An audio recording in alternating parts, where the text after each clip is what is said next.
আসসালামু আলাইকুম। সংবাদে আপনাদের সবাইকে স্বাগত জানাচ্ছি। আমি ফিরোজ তোহা। শুরুতেই সংবাদ শিরোনাম। পুরোদমে ইরান, ইসরায়েল এবং ফিলিস্তিন যুদ্ধ চলছে, আর এই মুহূর্তে আমাদের হাতে এসছে যুদ্ধের ভয়ঙ্কর কিছু গুরুত্বপূর্ণ আপডেট সংবাদ। শুরুতেই জানাবো, নিষেধাজ্ঞা অমান্য করে আল-আকসায় ইহুদিদের প্রার্থনা। অধিকৃত পূর্ব জেরুজালেমের আল-আকসা মসজিদে কয়েক ডজন ইসরায়েলি অবৈধ স্থাপনকারী সেন্ট্রাল জোর করে ঢুকে ধর্মীয় আচার পালন করছে। আজ স্থানীয় সূত্রের বরাত দিয়ে কাতার ভিত্তিক সংবাদ মাধ্যম আল জাজিরা এক সংবাদ বিজ্ঞপ্তিতে এই তথ্য জানিয়েছে।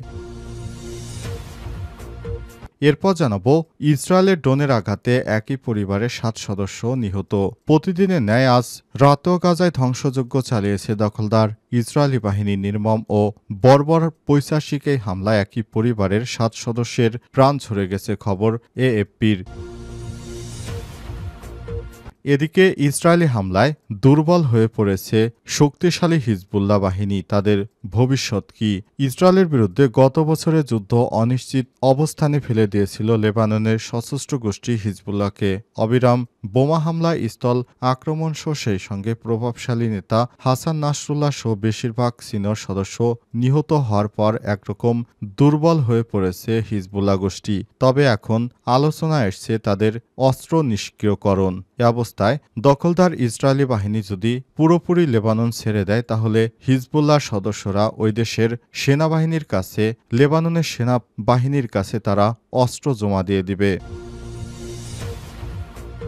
এদিকে বাংলাদেশের সংস্কার কর্মসূচির প্রতি সমর্থন জানালো মার্কিন যুক্তরাষ্ট্র। যুক্তরাষ্ট্রের উপসহকারী পররাষ্ট্রমন্ত্রী নিকোল এ চুলিক অ্যান্ড্রু হেরাফেরের নেতৃত্বে বাংলাদেশে সফররত সেদেশের একটি প্রতিনিধি দল অন্তর্বর্তীকালীন সরকারের সংস্কারের প্রতি সমর্থন জানিয়েছে। যুক্তরাষ্ট্রের প্রতিনিধি দল আজ ঢাকা সফরে এসছে। এ সময় অন্তর্বর্তীকালীন সরকারের প্রধান উপদেষ্টা প্রফেসর ড মোহাম্মদ ইউনূসের সঙ্গে তারা বৈঠক করেছেন।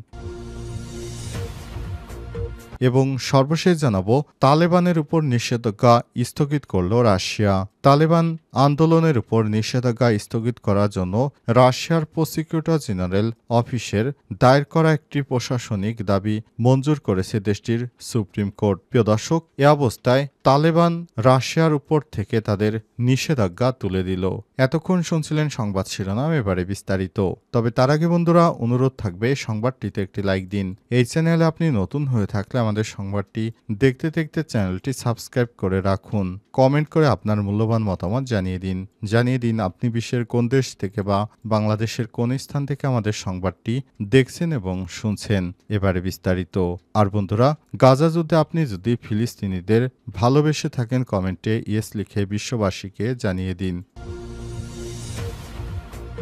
নিষেধাজ্ঞা অমান্য করে আল-আকসায় ইহুদিদের প্রার্থনা। অধিকৃত পূর্ব জেরুজালেমের আল-আকসা মসজিদে কয়েক ডজন ইসরায়েলি অবৈধ বসতি স্থাপনকারী সেটেলার জোর করে ঢুকে ধর্মীয় আচরণ পালন করছে। বৃহস্পতিবার স্থানীয় সূত্রের বরাত দিয়ে কাতার ভিত্তিক সংবাদ মাধ্যম আল জাজিরার এক প্রতিবেদনে তথ্য নিশ্চিত করেছে। সূত্ররা জানিয়েছে, ইহুদি সেটেলাররা মসজিদ চত্বরে অনুপ্রবেশ করে ধর্মীয় আচার পালন করেন। এ সময় ইসরায়েলি সেনাবাহিনীর সদস্যরা তাদেরকে সুরক্ষা দেয়। জেরুজালেমের স্থির অবস্থা বজায় রাখা চুক্তি অনুযায়ী ইসলাম ধর্মের তৃতীয় পবিত্রতম স্থান হিসেবে বিবেচিত ওই মসজিদ চত্বরে অমুসলিমদের কোনো ধরনের ধর্মীয় আচার পালনের অনুমতি নেই। ইহুদিদের পাসোভার ছুটির মধ্যে বেশ কয়েকবার আল-আকসায় চত্বরে সেটেলাররা অনুপ্রবেশ করার চেষ্টা চালিয়েছে এবং আজ এই ছুটির ষষ্ঠ দিন চলছে। 12 এপ্রিল থেকে 20 এপ্রিল পর্যন্ত ইহুদিদের এই ধর্মীয় উৎসব চলবে। এর আগে একসঙ্গে 30 জনের বেশি ইহুদি আল-আকসায় প্রার্থনা করতে পারতেন না। তবে এইবারই সবচেয়ে বেশি সংখ্যক ইহুদিকে অনুমতি দেওয়া হয়েছে। 1967 সালে আল-আকসা নিজেদের দখলে নেয় ইসরায়েল। চুক্তি অনুযায়ী সেখানে মুসলমানরা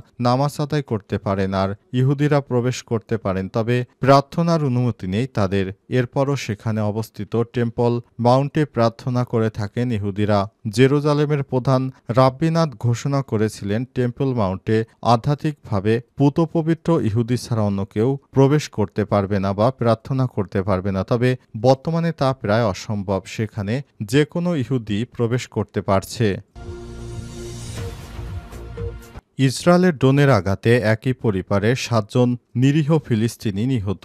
প্রতিদিনের ন্যায় আজ রাতেও গাজার ধ্বংসযজ্ঞ চালিয়েছে দখলদার ইসরায়েলি বাহিনী। নির্মম ও বর্বর পৈশাচিক এই হামলায় একই পরিবারের ৭ সদস্যের প্রাণ ঝরে গেছে খবর এএফপির। গাজায় একটি বেসামরিক প্রতিরক্ষা সংস্থা জানিয়েছে, উপত্যকাটির জাবালিয়া শহরে ইসরায়েলের দুটি ড্রোন হামলায় একই পরিবারের ৭ সদস্যের প্রাণ গেছে। এতে আহত হয়েছে আরও বেশ কয়েকজন।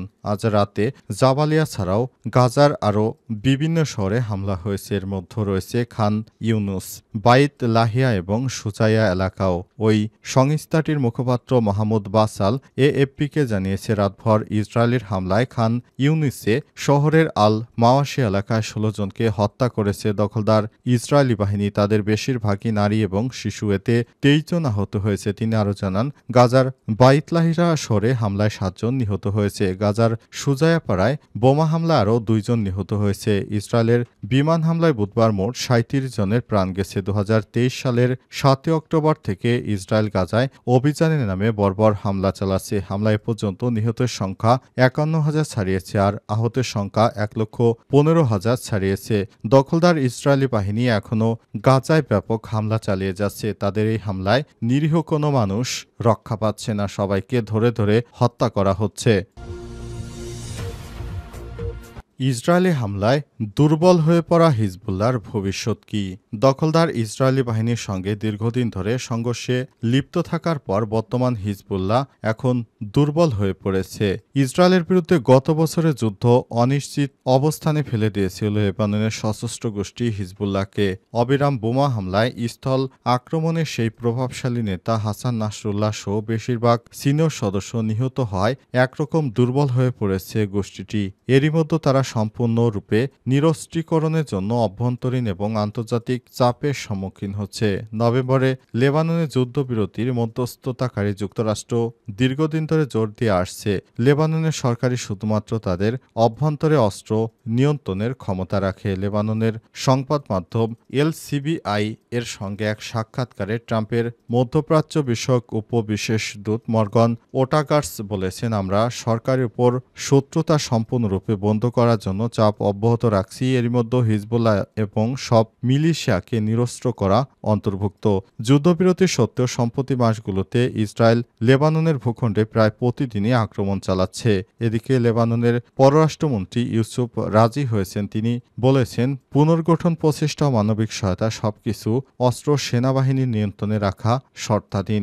একই চাপ এবং রাজনৈতিক দৃশ্যপট পরিবর্তনের জন্য হিজবুল্লাহর অস্ত্রাগারের ভবিষ্যৎ কি অপেক্ষা করছে? হিজবুল্লাহর একজন জ্যেষ্ঠ কর্মকর্তা রয়টার্সকে বলেছেন, ইসরায়েল যদি লেবানন থেকে সম্পূর্ণরূপে তাদের সেনা প্রত্যাহার করে এবং দেশটির উপর হামলা বন্ধ করে, তাহলে লেবাননের প্রেসিডেন্টের সঙ্গে অস্ত্র নিয়ে আলোচনা শুরু করতে আমাদের দলও প্রস্তুত রয়েছে। অর্থাৎ ইসরায়েল যদি লেবানন ছেড়ে দেয়, তাহলে হিজবুল্লাহ অস্ত্র জমা দিয়ে দিবে। যুদ্ধবিরতি চুক্তি অনুসারে ইসরায়েল গত 18 ফেব্রুয়ারি মধ্য লেবানন থেকে সেনা প্রত্যাহারের কথা ছিল, কিন্তু তা এখনও হয়নি। তাদের সেনারা এখনও লেবাননেই অবস্থান করছে।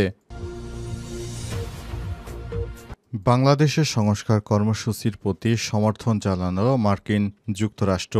যুক্তরাষ্ট্রের উপসহকারী পররাষ্ট্রমন্ত্রী নিকোল ও চুলিক এবং অ্যান্ড্রু হেরাপের নেতৃত্বে বাংলাদেশ সফরে সেদেশের একটি প্রতিনিধি দল অন্তর্বর্তীকালীন সরকারের সংস্কার কর্মসূচির প্রতি সমর্থন জানিয়েছে। আজ ঢাকায় রাষ্ট্রীয় অতিথি ভবন যমুনায় প্রধান উপদেষ্টা প্রফেসর ড ইউনূসের সঙ্গে সাক্ষাৎকালে এই সমর্থনের কথা জানান তিনি। এ সময় তারা আঞ্চলিক শান্তি, নিরাপত্তা এবং উন্নয়ন সংক্রান্ত বিভিন্ন বিষয় নিয়েও আলোচনা করেছেন।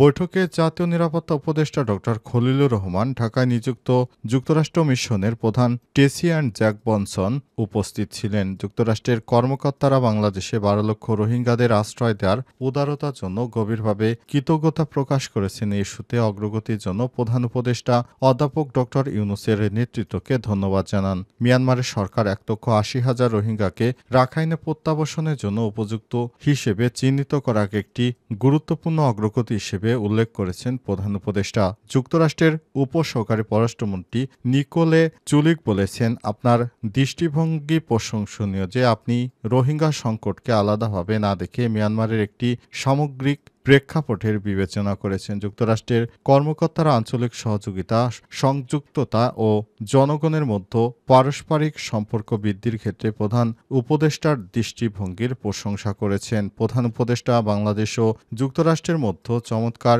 দ্বিপক্ষীয় সম্পর্কের কথা তুলে ধরে এবং পুরো দ্বিপক্ষীয় ক্ষেত্রে ট্রাম্প প্রশাসনের সঙ্গে ঘনিষ্ঠভাবে কাজ করার জন্য বাংলাদেশের সরকারের পক্ষ থেকে যুক্তরাষ্ট্রের প্রতিনিধি দলকে প্রতিশ্রুতি দেওয়া হয়েছে। বাংলাদেশ সবসময় যুক্তরাষ্ট্রের সঙ্গে ঘনিষ্ঠভাবে কাজ করে যাবে। অদূর ভবিষ্যতেও বাংলাদেশ সরকার যুক্তরাষ্ট্রের সব ধরনের উন্নয়ন কর্মকাণ্ডের পাশে থাকবে বলেও জানিয়েছেন অন্তর্বর্তীকালীন সরকারের প্রধান উপদেষ্টা প্রফেসর ড.